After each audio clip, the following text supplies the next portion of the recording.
اس کے لیے سب سے بڑی چیز کیا ہے؟ سخاوت، جو کہ حضرت ابراہیم علیہ السلام جیسی ہو، رضا حضرت اسماعیل جیسی ہو، صبر حضرت ایوب جیسا ہو، اشارہ حضرت زکریا جیسا ہو، غربت حضرت یحییٰ جیسی ہو، صوف کوشی یعنی کہ حضرت موسیٰ علیہ السلام جیسی ہو، سیاحت حضرت عیسیٰ علیہ السلام جیسی ہو، اور فقر جناب محمد مصطفیٰ صلی اللہ علیہ وسلم جیسا ہو۔ یہ تمام یہ 8 خصوصیات اگر کسی شخص میں پائی جاتی ہیں تو جان لیں کہ وہ شخص کیا ہے؟ صوفی ہے۔ لیکن یہ ہے بہت مشکل، یہ آسان نہیں ہے، یہ بالکل آسان نہیں ہے۔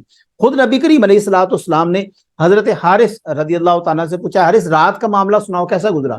انہوں نے عرض کی، اللہ کے رسول رات کا معاملہ ایسا گزرا کہ میں عبادت میں گزارتا رہا، اللہ تبارک تعالیٰ کی عبادت کرتا رہا۔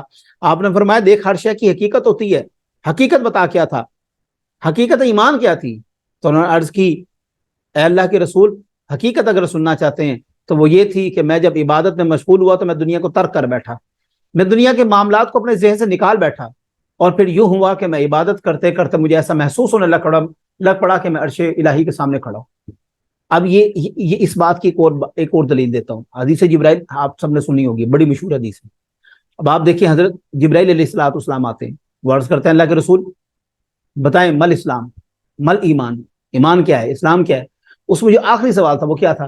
مل احسان، احسان کیا ہے؟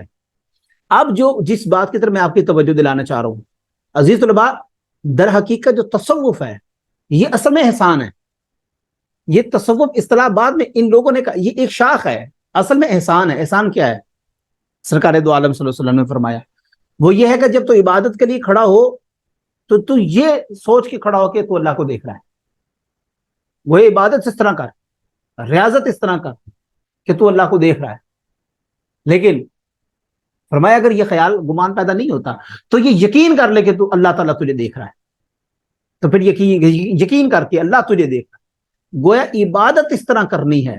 وہ ایک شخص گیا نا، اس نے اپنے پیر سے پوچھا کہ حضرت بتائیں مجھے آپ نے صحابہ اکرام رضوان اللہ علیہم اجمعین جیسی نماز پڑھانی۔ آپ نے فرمایا اچھا اٹھ، آدھی رات کو آپ نے فرمایا اٹھ کھڑا ہو اور اللہ کے لیے وضو کر کے آ۔ وہ کہتے ہیں میں نے وضو کیا، میں اس سے پہلے بھی وضو کرتا تھا لیکن وہ وضو کا مجھے الگ ہی مزہ آیا۔ پھر آپ نے فرمایا اچھا 2 رکعت نفل پڑھ، خالصتاً اللہ تبارک تعالیٰ کے لیے پڑھ لیں۔ وہ کہتے ہیں میں اس سے پہلے بھی نماز پڑھتا تھا لیکن ان 2 نفلوں کا اتنا اثر مجھ پر ہوا کہ گویا میں نے پہلی دفعہ نماز پڑھی ہو، اتنا مجھے سکون ملا، اتنا سکون ملا۔ تو احسان کا یہی مقصد ہے جو آپ نے فرمایا کہ تو اللہ کو دیکھ رہا ہے، گویا اس قدر ڈوب جا، اس قدر غرق ہو جا اپنے اندر، اپنے رب کی عبادت کے اندر کہ تو صرف اللہ کو دیکھ رہا ہے۔ اور اگر یہ گمان نہیں پیدا ہوتا تو یہ یقین کر لے کہ اللہ تجھے دیکھ رہا ہے۔ یہ تصوف ہے، یہ احسان ہے۔ اور اس کی آخری میں جو ہے نا، ویسے تو کافی یہاں پر میں نے روایات اکٹھی کی ہوئی ہیں، میں صرف 2 یہاں پر باتیں کر کے اجازت چاہوں گا۔ سب سے پہلے حضرت مولانا زکریا کاندلوی صاحب سے ایک ان کے دوست تھے، انہوں نے پوچھا کہ حضرت بتائیں کہ تصوف کیا چیز ہے؟ آپ نے فرمایا تصوف کی ابتدا ہوتی ہے انما الاعمال بالنیات سے، اور اس کی جو انتہا ہے کاننا کا تعبد اللہ، انا کا تعبد اللہ کانا تراہ، کہ تو اللہ کی عبادت ایسے کرے کہ جیسے تو اسے دیکھ رہا ہے، یا اگر نہیں تو پھر وہ تجھے دیکھ رہا ہے، یہ یقین کر لے۔ گویا تمام اعمال کی بنیاد، تمام اعمال کی بیس اللہ کی رضا ہونی چاہیے۔ کسی بھی عمل میں ریا نہیں ہونی چاہیے، وہ نماز ہے، وہ روزہ ہے، وہ زکوٰۃ ہے، وہ حج ہے، کوئی نیکی بھی ہے اس میں ریا نہ ہو، خالصتاً اللہ تعالیٰ کے لیے۔ شروع یہاں سے ہوتا ہے۔ اور عبادت جب تو کرے تو پھر یہ یقین رکھ کے اللہ تجھے دیکھ رہا ہے۔ پھر یہ نہ ہو کہ تو نماز پڑھ رہا ہے، کوئی شخص گزرا ہے اور تو نے سجدہ لمبا کر دیا، رکوع لمبا کر دیا، کپڑے ٹھیک کرنے لگ پڑا، یہ معاملہ نہ ہو۔ اور آخر میں ایک چھوٹی سی 5 اصول آپ کو بیان کرتا چلوں۔ تصوف کے جو اصول ہیں وہ ان کو اگر آپ دیکھیں تو جس شخص میں آپ یہ دیکھ لیں یا آپ خود اپنے اندر یہ پیدا کر لیں تو یقیناً آپ تصوف کی منزلوں کو پا سکتے ہیں۔ اور یہ تصوف کو غیر شرعی نہیں ہے، یہ تصوف احادیث میں شامل ہے۔ میں نے بھی آپ کو احسان اس میں بتایا ہے، بلکہ ہم اس تصوف کو احسان ہی کہتے ہیں۔ تصوف تو چونکہ ایک چھوٹی سی شاخ ہے، اصل میں جو احسان ہے پیدا کیسے ہوتا ہے؟ سب سے پہلے تقوی اللہ فی السر والعلن، کہ تقوی اللہ تعالیٰ سے ڈرنا ہے، اعلانیہ بھی اور چھپے ہوئے بھی۔ گویا اپنی تنہائی کو پاک کرنا ہے، اپنی جو سپریشن ہے، جو آپ کی بالکل علیحدگی ہے، بالکل آپ تنہا بیٹھے ہیں، کوئی بھی نہیں کمرے میں، اس کو پاک کرنا، جو آج کے دور میں بڑا مشکل ہے۔ یہ دیکھیں، یہ شیطان ہمارے پاس ہے، ہمارے ہاتھوں میں، یہ ایک بٹن کے اوپر اس میں دنیا ہے، آپ دبائیں ہم کسی بھی ملک جا سکتے ہیں، کسی سے بھی کنیکٹ ہو سکتے ہیں۔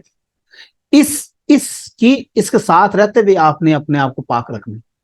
سب سے پہلی بات یہ اتباع سنتی فی الاقوال والافعال، گویا آپ نے اللہ کے رسول کی ہر سنت کی ابتدا کرنی ہے، وہ قولی ہو، وہ فعلی ہو، وہ تقریری ہو، وہ کوئی بھی حدیث ہو، آپ صلی اللہ علیہ وسلم کی سنت نہ چھوڑتی ہو۔ دوسری اس میں کوالٹی یہ ہو الاعراض عن الخلق فی الاقبال والادبار، اور خلق خدا سے آپ کو کسی بھی قسم کی کوئی توقع نہ ہو کہ یہ مجھے بڑھائیں گے چڑھائیں گے تو میں بڑھ چڑھ جاؤں گا، یہ گرائیں گے تو میں گر جاؤں، نہ، خلق سے کوئی توقع نہیں رکھنی، خالصتاً اللہ کی رضا کے لیے اپنا کام کرنا، بس۔ چوتھی چیز الرضا عن اللہ فی القلیل والکثیر، جو مل جائے راضی رہنا اس پر اللہ تعالیٰ کے ساتھ کہ یا اللہ یہ بھی تیرا شکر ہے، مل گیا ہے تو بسم اللہ، نہیں ملا تو بھی بسم اللہ، صبر کرنا ہر حالت میں، شکوہ شکایت نہیں کرنی، یہ تصوف کی اعلیٰ منزل ہے۔ ہمارے ہاں لالچ پیدا ہو جاتی ہے کہ یار تھوڑا ہے، زیادہ ہو جائے، زیادہ ہو جائے، زیادہ، یہ نہیں کرتا۔ والرجوع، اور رجوع کرنا اللہ، اللہ کی طرف، فی السراء والضراء، ہر معاملے میں، چاہے خیر ہو چاہے شر ہو، جس معاملے میں بھی ہو، برائی میں اچھائی میں، رجوع اللہ سے کرنا ہے، توبہ اللہ کرنی ہے، اللہ تعالیٰ سے اس کے ساتھ راضی رہنا ہے، بس۔ یہ نہیں کہ میں آپ کو خلاصہ بتا دوں، وہ یہ ہے کہ آپ دیکھیے دل کی کیفیت ہے، ایک بغض کیفیت ہے نا، مطلب بغض ہمیں نظر تو نہیں آتا نا، کیسا ہے اس کا رنگ، کیسا ہے اس کا وزن، کیسا نہیں نظر آتا، لیکن تصوف جو یہ بغض ہے، یہ ہمارے جب دل میں آ جائے، کینہ، جھوٹا خیال، جھوٹی گواہی، یہ چیزیں جب دل میں آ جائیں تو وہ ہمارے اعمال کو تباہ کر کے رکھ دیتی ہیں۔ یہ چیزیں نظر نہیں آتی لیکن دل کی حالت کو خراب کر کے رکھ دیتی ہیں۔ تو اگر آپ چاہتے ہیں آپ کی دل کی حالت ٹھیک ہو تو ان 5 اصولوں کو پکڑ لیں، یہ وہ بہترین 5 اصول ہے، اور اس میں سب سے جو بڑا اصول میرے نزدیک ہے وہ یہ ہے کہ آپ اپنی تنہائی کو پاک کریں، بس۔ جس شخص کی تنہائی پاک ہے حضرت، اس کا ظاہر بھی پاک ہے، اس کا باطن بھی پاک ہے، اس میں کسی بھی قسم کا کوئی لالچ نہیں ہوگا۔ دعا ہے کہ اللہ تبارک تعالیٰ حقیقی تصوف جو الاحسان ہے اس کے اوپر عمل پیرا ہونے کی توفیق عطا فرمائے، ہمیں نیک عمل کرنے کی توفیق عطا فرمائے، اور دوسروں کو نیکی کی دعوت دینے کی بھی توفیق عطا فرمائے۔ اپنی دعا میں یاد رکھیے گا۔ جزاک اللہ، اللہ حافظ۔